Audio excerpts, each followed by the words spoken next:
ইন্নাল হামদালিল্লাহ ওয়াসসালাতু ওয়াসসালামু আলা রাসূলিল্লাহ। কাছে এবং দূরে, দেশে এবং দেশের বাইরে যারা যেখান থেকে জালালি এমটিভিতে যুক্ত হচ্ছেন সকলকে জানাচ্ছি আন্তরিক প্রীতি ও শুভেচ্ছা। প্রিয় দর্শক শ্রোতা, আজকে যে বিষয়টি নিয়ে আপনাদের মাঝে উপস্থিত হয়েছি সেটি হলো, স্বপ্নে যদি কেউ তেঁতুল খায় বা তেঁতুল পাড়তে দেখে, তেঁতুল যদি কেউ স্বপ্নে দেখে তাহলে তার স্বপ্নের ব্যাখ্যাটা কি হবে, এই বিষয়টি নিয়ে কিন্তু আজকে আপনাদের মাঝে উপস্থিত হয়ে গেছি। অতএব ভিডিওটি শুরু থেকে শেষ পর্যন্ত দেখবেন। আর যদি আপনি এই চ্যানেলটিতে নতুন হয়ে থাকেন, অবশ্যই চ্যানেলটিকে সাবস্ক্রাইব করে আমাদের সাথে থাকবেন। তো প্রিয় দর্শক শ্রোতা, তেঁতুল, আমরা স্বপ্নে তেঁতুল কেন, যে কোনো জিনিস কিন্তু আমরা স্বপ্নে দেখি। আর স্বপ্নের বিশেষ করে কিছু ব্যাখ্যা রয়েছে, যে স্বপ্নগুলো আল্লাহ রাব্বুল আলামিন আমাদেরকে দেখান, অগ্রিম দেখান, এগুলো আমাদেরকে সতর্ক এবং কিছু ভবিষ্যৎবাণী দেওয়ার জন্য আল্লাহ তাআলা আমাদেরকে এগুলো দেখান। তো স্বপ্ন আমরা যখন দেখি, এটা নিয়ে আমরা কৌতূহলী থেকে যাই যে এর ব্যাখ্যাটা কি হবে। তো সেম কোয়ালিটিতে আজকে আমরা উপস্থিত হয়ে গেছি। টক তেঁতুল, সেটা যদি কেউ স্বপ্নে দেখে, এই স্বপ্নের ব্যাখ্যাটা কি হবে এবং এই স্বপ্নের ইঙ্গিতটা কোন দিকে যায়। তো প্রিয় দর্শক শ্রোতা, যদি কেউ স্বপ্নে তেঁতুল দেখে, তাহলে তেঁতুল যদি সে খেতে দেখে, মানে একটা স্বপ্নই কিন্তু ভিন্ন ভিন্ন রূপ। যেমন কেউ তেঁতুল পাড়তে দেখেছে, কেউ খেতে দেখেছে, কেউ জাস্ট গাছে তেঁতুল দেখেছে। এক একটা স্বপ্নের কিন্তু এক এক কোয়ালিটির ব্যাখ্যা হয়ে থাকে।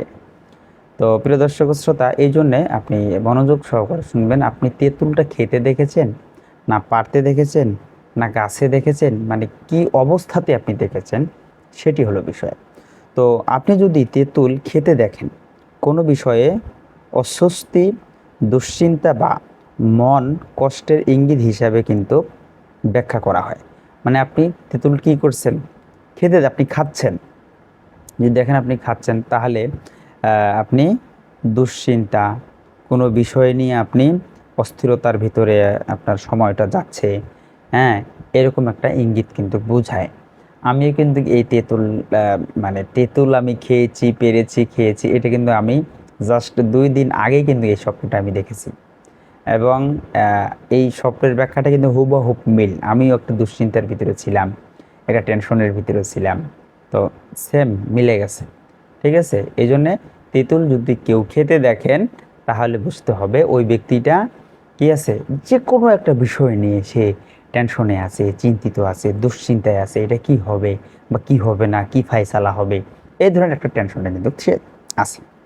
2 নম্বর হচ্ছে পাকা তেঁতুল খেতে দেখা। কেউ যদি পাকা তেঁতুল খেতে দেখে, তাহলে সেই স্বপ্নের ব্যাখ্যাটি কী হবে, কোনো উপকার বা প্রাপ্তির সম্ভাবনাও বোঝায়। মানে আপনি যদি পাকা তেঁতুল খান, তাহলে আপনি কোনো বিষয় প্রাপ্তি হবেন, কোনো জিনিস আপনি লাভ করবেন, এই দিকে কিন্তু পাকা তেঁতুল খেলে এদিকে ইঙ্গিত করে। তো প্রিয় দর্শক শ্রোতা, তেঁতুল গাছ যদি আপনি দেখেন, তেঁতুল গাছ যদি আপনি দেখেন, তাহলে সেই স্বপ্নের ব্যাখ্যাটি কী হবে। তেঁতুল গাছ যদি আপনি দেখেন, তাহলে রিজিক, সম্পদ, পারিবারিক বিষয়ের সঙ্গে সম্পৃক্ত ব্যাখ্যা হতে পারে। তার মানে বোঝা গেল, আপনি যদি তেঁতুল দেখেন, তাহলে আপনার রিজিক বৃদ্ধি হবে, পারিবারিক সুখ শান্তি ফিরে আসবে, হ্যাঁ, এই বিষয়গুলো আপনার কিন্তু ভালো হবে, এদিকে ইঙ্গিত করে। যদি আপনি কি দেখেন, তেঁতুলের গাছ, জাস্ট আপনি কি দেখেছেন, তেঁতুলের গাছ দেখেন। সব মিলিয়েই বিষয় হলো, তেঁতুল যদি আপনি দেখেন, বিষয়গুলো কিন্তু একদম যে খারাপ তা না, ভালোর দিকেই কিন্তু ইঙ্গিত করে। তবে স্বপ্নের ব্যাখ্যা, এটা আল্লাহ তাআলা কি দেন, মানুষকে একটা ভবিষ্যৎবাণী দেন, কিন্তু এটা যে আপনি নিশ্চিতভাবে ধরে নেবেন তা কিন্তু না। কারণ আমাদের স্বপ্ন কিন্তু 3 প্রকার। শয়তানে দেখায়, কল্পনা করছেন, হয়তো কল্পনা করে তেঁতুল কল্পনা করে শুইছেন, অথবা যেই বিষয়টা নিয়ে আপনি কল্পনা করে শুইছেন সেই বিষয়টা কিন্তু আপনি দেখতেছেন।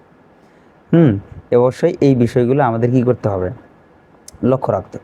আপনি চাইলে স্বপ্নে তেঁতুলটি কিভাবে দেখতেছেন, কিভাবে খেয়েছেন, গাছ থেকে পেরেছেন, কিনেছেন নাকি শুধু খেয়েছেন, এই যে নানান মানে কোয়ালিটি, একটা স্বপ্নের ভিতরে বিভিন্ন কোয়ালিটি হয়, সে অনুযায়ী কিন্তু সেই স্বপ্নের ব্যাখ্যাটি হয়, যেটা আমি বলেছি। এই জন্যে আসেন, যদি আপনারা তেঁতুল খেয়ে থাকেন বা গাছ দেখে থাকেন বা পাকা তেঁতুল খেয়ে থাকেন, সেই বিষয়গুলি আপনাদের মাঝে বলা হলো। তো প্রিয় দর্শক শ্রোতা, ভিডিওটি লম্বা যাতে না হয় এই জন্যই শর্ট করতেছি। আর কে কোন স্বপ্নটা দেখতেছেন অবশ্যই আমাদের জালালি MTVর সাথে থাকবেন। যারা যেখানে থাকেন সুস্থ থাকেন, সুন্দর থাকেন। আবার দেখা হয়ে যাবে অন্য কোনো ভিডিওতে। আসসালামু আলাইকুম ওয়া রাহমাতুল্লাহি ওয়া বারাকাতুহু।